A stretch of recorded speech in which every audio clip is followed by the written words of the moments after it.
Gold Rush Season 15 Finale, the last dance, a grit fuel finish as winter looms over Yukon. Gold Rush Season 15 races toward its dramatic conclusion in Episode 23, aptly titled The Last Dance, with ground about a freeze in gold.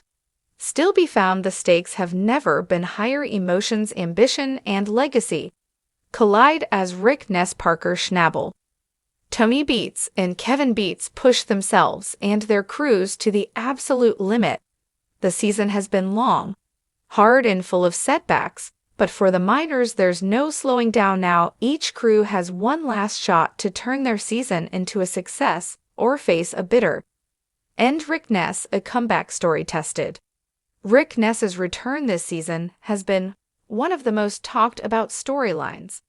After stepping away from mining to deal with personal struggles, Rick came back with renewed energy and a desire to prove himself. This wasn't just about gold, it was about redemption. Having spent the season rebuilding his crew and staking new ground at Vegas Valley, Rick now faces a defining moment. With only one final cleanup left, the entire season hinges on what the valley can yield. The pressure is immense, not just a tour profit, but the silence of critics who doubted his return as the final gold weigh-in approaches. The tension among his crew is electric. Has he done enough to cement his comeback? Parker Schnabel, always raising the bar. If there's one miner who refuses to play it safe, it's Parker Schnabel. Season 15 has seen Parker chase bigger goals and take bigger risks than ever before, juggling multiple cuts, managing a huge crew, and aiming for a staggering 8,000-ounce goal. Parker embodies relentless ambition. With time running out in the Yukon freeze closing in, Parker makes a bold move. He opens yet another cut. It's a risky play, one that could either push him over the finish line or drain the last of his resources. His team is exhausted, his equipment is wearing down, but Parker isn't ready to stop until he's achieved what he set out to do. His final push is a race not just against time, but against himself. Tony Beets and Kevin Beets.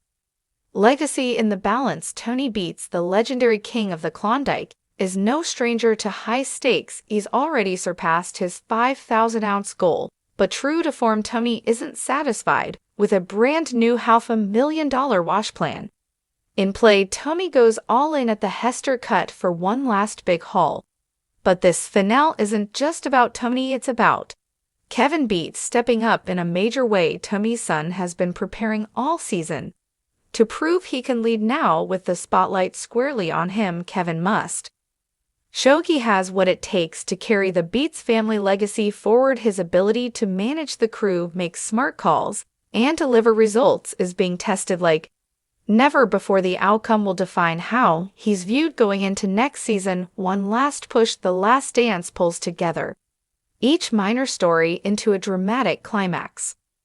Rick is fighting to prove his comeback was no fluke. Parker is chasing a colossal milestone that would solidify his dominance. Tony wants to not only finish strong, but surpass Parker and Kevin. He's at a career crossroads, fighting to earn his place not just as Tony's son, but as a leader in his own right. What makes this finale so gripping isn't just a gold totals, it's the emotion, the pressure, and the grit, with each miner digging deep not just into the earth, but into themselves. This episode showcases what Gold Rush does best, showing human side of a brutally unforgiving business. As the season wraps, questions loom. Will Parker hit his goal? Can Rick's final cleanup validate his return? Is Kevin ready to take the reins?